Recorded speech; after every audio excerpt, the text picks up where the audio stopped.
Kita dengan puasa merasa lapar, betapa sakitnya orang-orang miskin yang lapar, terus merasa menghormati makanan karena begitu nikmat ketika puasa kita melihat makanan yang kita sepelekan ketika tidak Ramadan, ketika Ramadan spesial semua, bahkan air putih pun spesial, sekedar gedang goreng spesial. Satu makanan sesuap pun sangat berarti. Nah, di sini ada syukur yang luar biasa.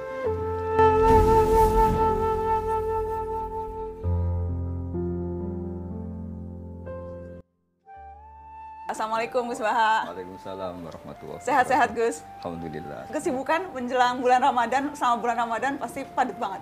Enggak, standar aja. Standar sibuknya. Mempersiapkan ngaji biasa. Lebih banyak biasanya ngajinya. Seperti biasa kita mau mempersiapkan diri menyambut Ramadan. Apa saja yang perlu kita siapkan, baik fisik maupun mental, bagaimana membersihkan hati, bagaimana kita mengademkan hati kita, mempersiapkan diri menuju bulan Ramadan. Abi dulu mungkin yang bisa ngasih. Iya, oke. Sebenarnya itu tercermin dari ucapan selamat datang Ramadan itu, marhaban. Marhaban itu terambil dari kata rahab. Rahab itu artinya lapang. Tamu yang datang, kita sambut dengan lapang dada. Tidak menggerutu. Nah, arti rahab yang kedua itu adalah tempat mengambil bekal. Jadi orang musafir bawa kendaraan, ada tempat yang dinamai rahab, tempat luas untuk mengambil bekal atau memperbaiki kendaraan. Kita katakan marhaban ya Ramadan, bukan sekedar bahwa hati lapang menerimamu, tapi juga kita bersedia untuk mengambil bekal perjalanan menuju akhirat dan bersedia memperbaiki apa yang salah dari niat kita, dari tingkah laku kita. Jadi sebenarnya menjelang Ramadan itu kita harus melakukan introspeksi. Apa yang selama ini kita lakukan? Apa yang salah, apa yang kurang, apa yang perlu diperbaiki.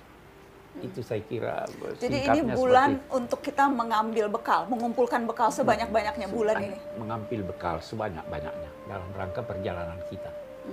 Dan kalau mengambil bekal itu Gus, apa saja persiapannya? Kalau kita perjalanan tuh kan mau mengambil bekal, berarti tasnya kita siapin banyak begitu. Atau kemudian mobilnya, kalau misalnya kita naik kendaraan, mobilnya yang besar, jadi ngambil bekalnya bisa lebih banyak. Apakah analogi itu juga pas bulan Ramadan kita mempersiapkan untuk mengambil bekal itu Gus?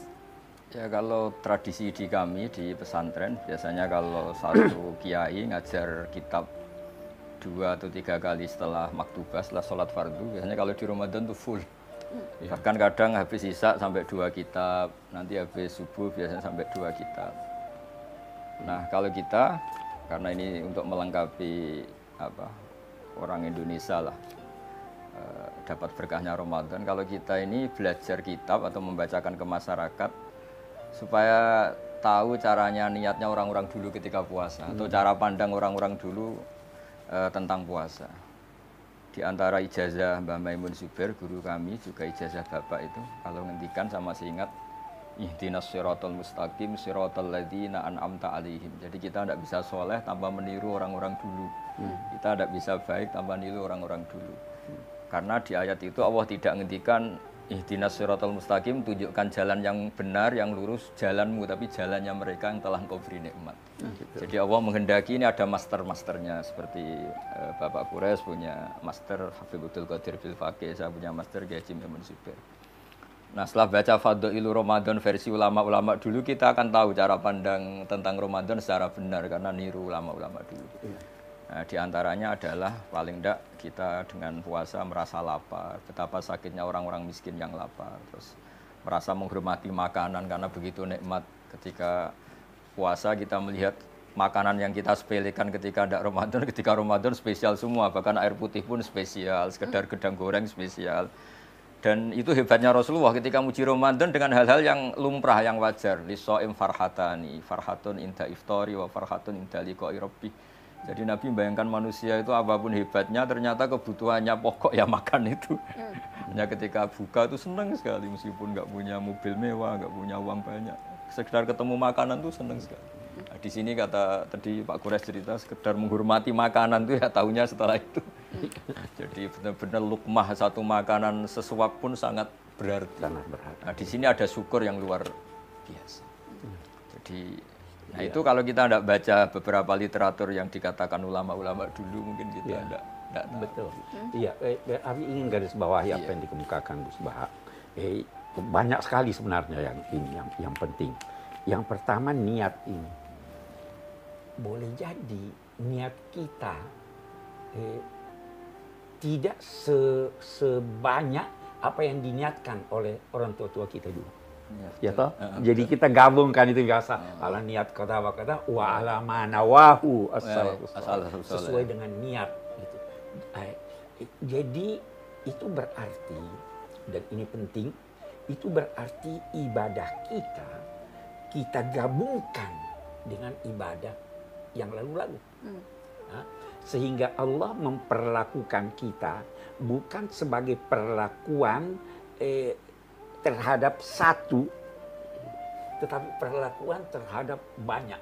Ada contoh yang diberikan oleh ulama di Mesir itu seperti kalau kita membeli sebiji jeruk, akan sangat diteliti ya. Nah, tapi kalau kita beli 1 kilo, kurang-kurangnya itu karena kita ikut. Sama kalau sholat tidak baca Fatihah tapi dapat rukuk sudah dianggap 1 rakaat. Nah, jadi ini saya kira yang perlu, itu yang saya ingin garis bawahi, bahwa niat kita itu dan itu sebabnya Imam Syafi'i dalam mazhab Syafi'i niat itu harus setiap hari. Iya, harus diinapkan, harus tabyid. Harus diucapkan, harus dimantapkan dalam hati. Karena yang menentukan nilai sesuatu itu niat, bukan amal seseorang. Niat. Begitu ya, Gus Baha. Karenanya penting sebelum memulai beribadah, sebelum memulai Ramadan, niatnya harus diucapkan. Niatnya harus diucapkan, walaupun mungkin ya kalau kita berkata diucapkan tidak, pengucapannya itu memantapkan apa yang di hati. Tapi niat itu harus dimantapkan di dalam hati. Bahwa saya akan berpuasa. Hari ini begitu. Malam setelah buka kita introspeksi. Apa yang kurang ini kemarin? Apa yang saya janji mau lakukan ini kemarin? Sekarang niat memperbaiki apa yang kurang untuk meningkatkan. Sehingga kita mencapai suatu tingkat yang diharapkan dari puasa ini. Kalau tadi Gus Baha bilang bahwa kita berkaca pada guru-guru, pada orang-orang tua kita dulu. Apa misalnya tradisi atau apa yang dicontohkan, diajarkan? Bagaimana kita menyambut Ramadan maupun kita beribadah selama bulan Ramadan, Gus? Saya cerita yang satu yang serius, 2 yang guyon. Tapi ini sama-sama penting dalam latihan berpuasa. Misalnya tidur ya. Naumus shaim ibadah, tidurnya orang puasa itu ibadah. Dulu mungkin seperti dawuhnya Pak Kures tadi, kita tidak akan sampai levelnya niatnya orang-orang dulu. Orang-orang dulu tuh bisa melihat misalnya, saya kalau sering guyon kalau ngajar usul fikih, semoga para malaikat kalau nilai kita tidur itu bukan hada tarokat tahajjuda, wa hada tarokat duha, wa hada taroka nawafilal khairat. Ini orang tidur berarti ninggal sholat duha atau ninggal tahajud atau ninggal ibadah-ibadah yang lain. Tapi malaikat atas nama usul fikih juga menilai hada tarokal ma'asiyah, orang ini meninggalkan maksiat. Kalau dia terjaga mungkin lihat hal-hal yang dosa atau ngerasani orang atau gosip, barokahnya tidur dia meninggalkan itu semua. Akhirnya dulu yang kita melihat tidur sebagai hal yang biasa, barokahnya membaca literatur orang dulu, kualitas ayat wa min ayatihi manamukum billaili wan naharin terus muncul karena dengan tidur meninggalkan sekian maksiat. Nanti kalau dilihat para ahli kedokteran mungkin akan memuji itu sebagai rohah, sebagai istirahat yang menjaga stamina dan sebagainya. Nah, barokahnya kita sebagai kiai baca dan umat kita ajarin terus, mereka akan tahu cara niat bahkan saat tidur. Sehingga dulu kita kalau puasa itu senang sekali. Biasanya kerja, tidak kerja, biasanya apa, tidur aja dibiarin. Yang dulu dianggap tidur jam 9 itu buruk gara-gara semua kiai khutbah naumul shaim ibadah, dimaklumin gitu.